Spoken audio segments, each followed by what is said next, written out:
Binomo में आपका स्वागत है। वित्तीय बाजारों में ट्रेड करें और अनुभव प्राप्त करें। $1000 का मुफ्त डेमो खाता अभी आजमाएं। और यूपी के सियासत से जुड़ी हुई दूसरी बड़ी खबर बहुजन समाज पार्टी से आई है, और वो भी इस सवाल के साथ कि क्या तिलक के सहारे पार होगी मायावती की चुनावी नैया। यहाँ पर हमारा तिलक से मतलब ब्राह्मण वोटों से है, जिसे पाने के लिए अयोध्या के बाद अब वृंदावन में बीएसपी ने ब्राह्मण सम्मेलन कराया है, और इस ब्राह्मण सम्मेलन पर विरोधी दल तंज कस रहे हैं।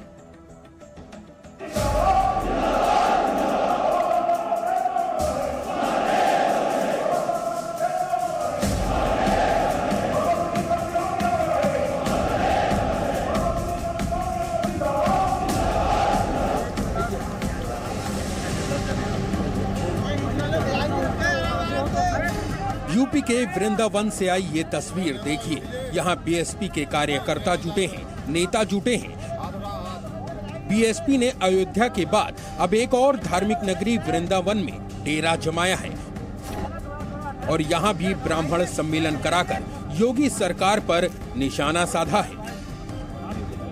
इस सरकार ने क्या किया है कि सिर्फ उनकी प्रताड़ना, उनको मारना, रोको, गोली मारो, ठोक दो, अगर ब्राह्मण समाज का है तो तुरंत मार दो। तो ये इसके अलावा तो और ब्राह्मण समाज को कुछ नहीं मिला, अपमानित होने के अलावा कुछ नहीं मिला। उनकी पार्टी में जो लोग हैं वो भी घोर अपमानित हो रहे हैं, खाली बाहर के नहीं, उनकी पार्टी में तो वोट क्यों देगा। 23 जुलाई से शुरू हुए बीएसपी के ब्राह्मण सम्मेलन की अगुवाई पार्टी के महासचिव सतीश चंद्र मिश्र कर रहे हैं। उन्होंने वृंदावन पहुंचकर सबसे पहले बांके बिहारी मंदिर के दर्शन किए।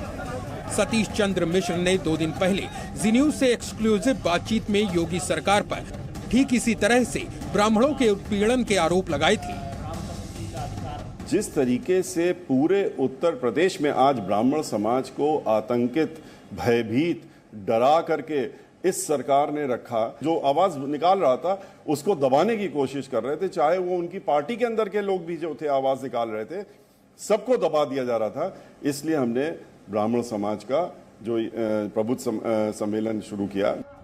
बीएसपी खुद को ब्राह्मणों की सबसे बड़ी हितैषी पार्टी होने का दावा कर रही है, लेकिन बीजेपी से लेकर समाजवादी पार्टी तक हर दल मायावती के इस दांव को 13% ब्राह्मण वोट पाने की चुनावी चाल बता रहे हैं। उत्तर प्रदेश में अपराधियों के विरुद्ध और उनके संपत्ति के विरुद्ध जो अभियान चल रहा है, उससे दोनों दल व्यथित हैं। रहा सवाल प्रभु राम और प्रभु कृष्ण का, तो मायावती जी और बहुजन समाज पार्टी के क्या विचार रहे हैं राम मंदिर के प्रति, हिंदू देवी देवताओं के प्रति और सनातन धर्म के प्रति, उससे पूरा प्रदेश और देश वाकिफ है। मुझे लगता है कि योगी जी नंबर 1 रहे हैं ब्राह्मणों का अपमान करने में। तो जिस तरीके से बहुजन समाज पार्टी अब ब्राह्मणों के हित की बात कर रही है, मुझे लगता है जब अन्याय हो रहा था उनके खिलाफ, तब सिर्फ समाजवादी पार्टी बोल रही थी, सड़क से लेकर सदन तक। बीएसपी ब्राह्मण सम्मेलन के जरिए 2022 में 2007 का प्रदर्शन दोहराने का सपना देख रही है। हालांकि बीजेपी के कुछ नेता यह आरोप लगाते हैं कि बीएसपी ने तिलक, तराजू और तलवार का नारा दिया था और अब वो यू टर्न ले रही है, लेकिन बीएसपी का इस पर कहना है कि ऐसा नारा कभी नहीं दिया था। अब देखना यह होगा कि 2007 में जो बीएसपी 41 ब्राह्मण विधायक जिताकर लाई थी, क्या 22 में कुछ कमाल दिखा पाएगी, या फिर यह सम्मेलन सिर्फ हवाई दावे साबित होंगे। लेकिन इसके बाद मायावती ने सोशल इंजीनियरिंग के फार्मूले को भुला दिया और फिर से दलित हित की बात करने लगी। बीएसपी को इसका नुकसान आगे हुए विधानसभा चुनाव में उठाना पड़ा। 2012 में अधिकतर ब्राह्मण मतदाता समाजवादी पार्टी के साथ चले गए। समाजवादी पार्टी के टिकट पर 21 ब्राह्मण प्रत्याशी चुनाव जीते। अखिलेश यादव की पूर्ण बहुमत की सरकार बनी। 2017 के चुनाव में ब्राह्मणों ने अपना आशीर्वाद बीजेपी को दिया। बीजेपी को ब्राह्मणों के 80% वोट मिले। बीजेपी के टिकट पर 46 ब्राह्मण प्रत्याशी चुनाव जीते और ब्राह्मणों के आशीर्वाद से यूपी में बीजेपी की सरकार बनी। तब से ब्राह्मण मतदाता बीजेपी के साथ हैं। और मायावती इसीलिए 2022 में बीजेपी के ब्राह्मण वोट बैंक में ब्राह्मण सम्मेलन के जरिए सेंध लगाना चाहती हैं और 2022 में तिलक के सहारे सियासी नैया पार करने की कोशिश में है। विशाल पांडे, जी मीडिया।